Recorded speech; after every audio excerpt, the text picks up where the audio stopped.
No more, no more complaining people. Their lives are changing. We're flying high, creating a complaint-free world. Energy vampires. So, do you know people like that? Now, some of us are more sensitive to energy vampires than others.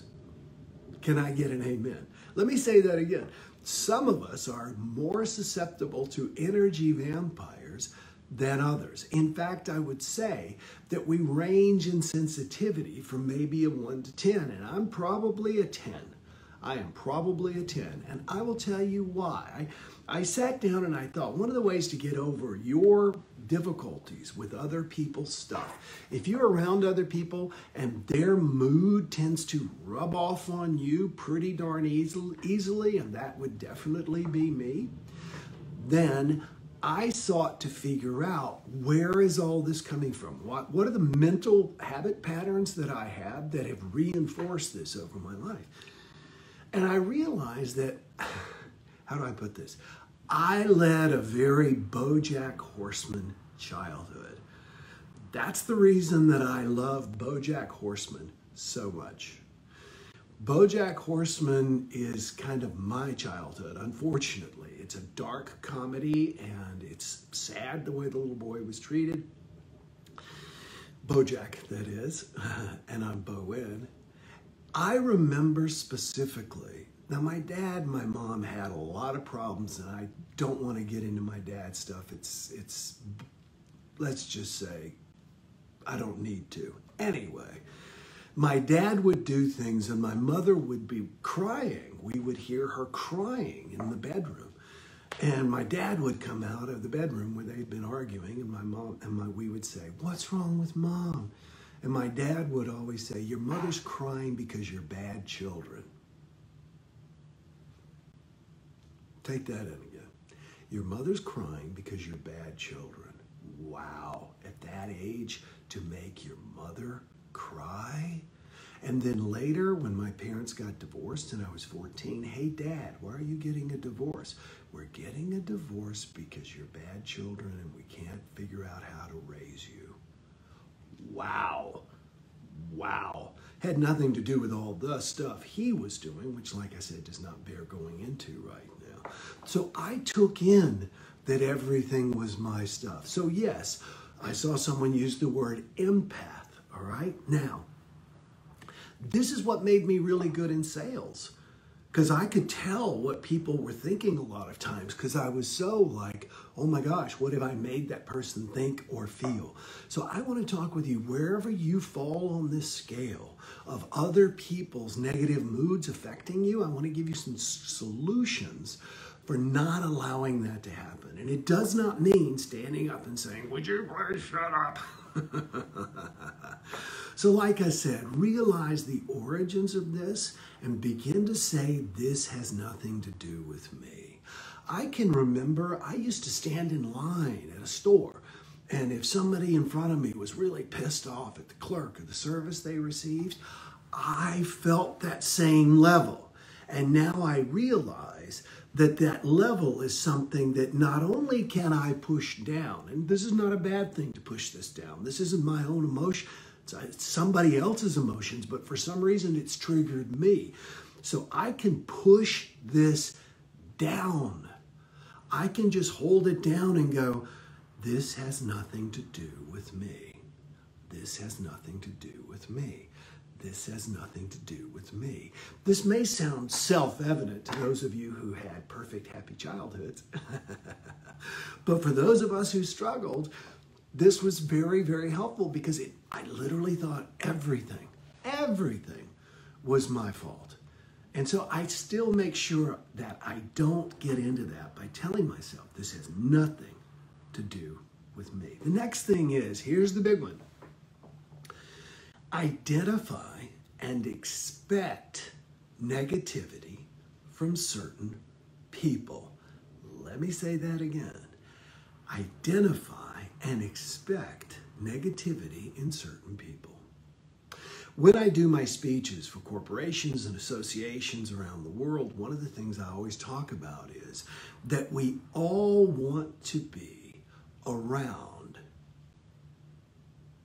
We all want to be around Winnie the Pooh, but many of us want to just be Eeyore. Now, it takes a Winnie the Pooh to be around an Eeyore, but an Eeyore is an energy vampire and is and will ultimately suck the life right out of you. So identify and expect that some people are going to be there. The challenge we get into with these energy vampires sometimes is that we actually expect them to be different when we get around them. If this is who and how they are, that is who and how they're going to be. I was talking to a good friend, and her and her husband had gone on a ski trip. And they lived in this community where this woman was just a constant pain in everyone's side in the community, okay? And then they went on this ski trip with a group of people, had no idea, and it was an extended group. And guess who was on the trip? The same woman. And she was constantly a pain in everyone's side. So when you expect it, without the resentment. In other words, if you know you're going to be around someone like that, begin to think about the fact that you're going to be around Eeyore and just try and put a smile on your face and resolve that you're not going to let their negativity drag you down. There are some people that no matter what you say that, hey, it looks like the storm is going to break up. Yeah, but we'll have another one in a month or so. They just thrive in that. So if you can, extricate them from your life, okay? Energy vampires will suck you dry. If not, then follow the things I'm suggesting here. Expect it and identify it from some people. Now, here's what you can do if you've got an energy vampire. I'm going to give you 2 techniques. Pick one. Your job is to pick one and apply it starting today. Okay, you ready? Pick one starting today. If you've got an energy vampire, somebody who's always down and draining, number one, I did an entire JumpStart about a term in Swahili. The term is poli, P-O-L-E. Poli. It's pronounced poli in Swahili, not pole. We spell it pole.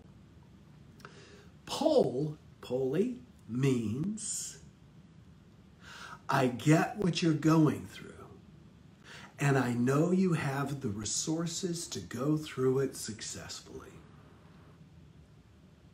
Wow. It's not fixing, it's not picking up their problem, it's not taking on their stuff. It is saying, I get what you're going through, and I know that you have the resources to go through it successfully. Now, as you can tell, there is no direct translation for that single word, poli.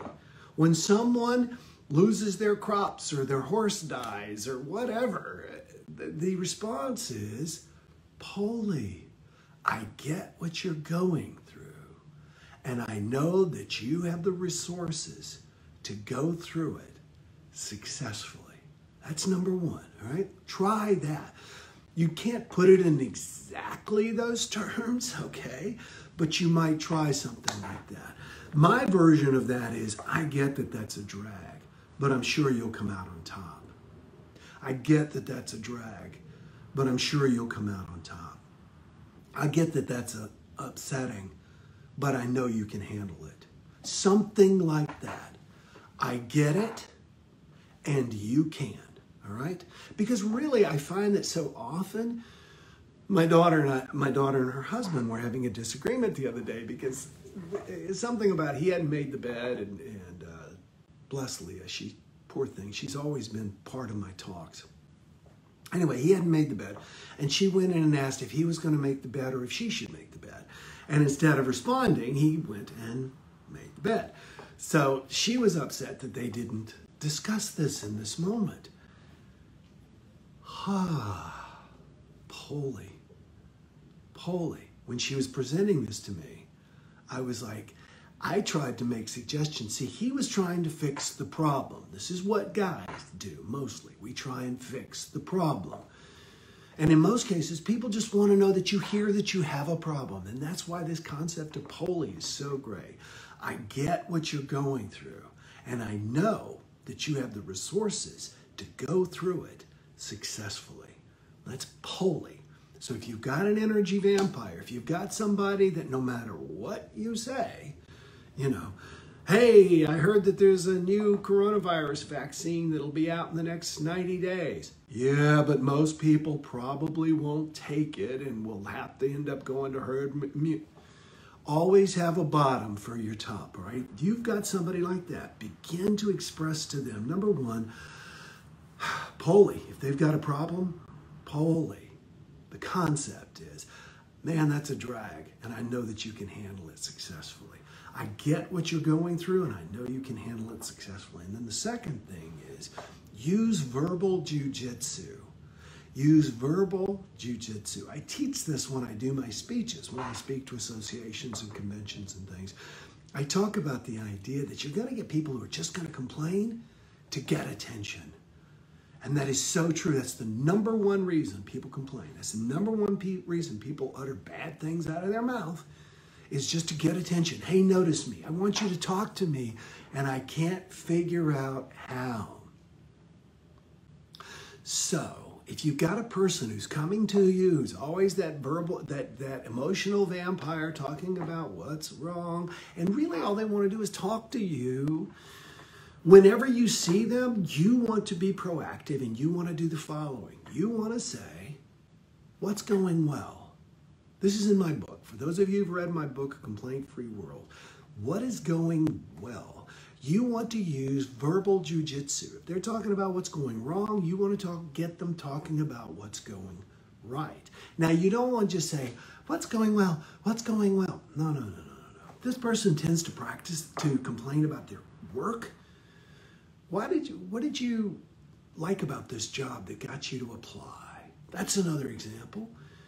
What do you like about this job? You've been here 19 years. Why have you stayed? What do you enjoy? What do you appreciate?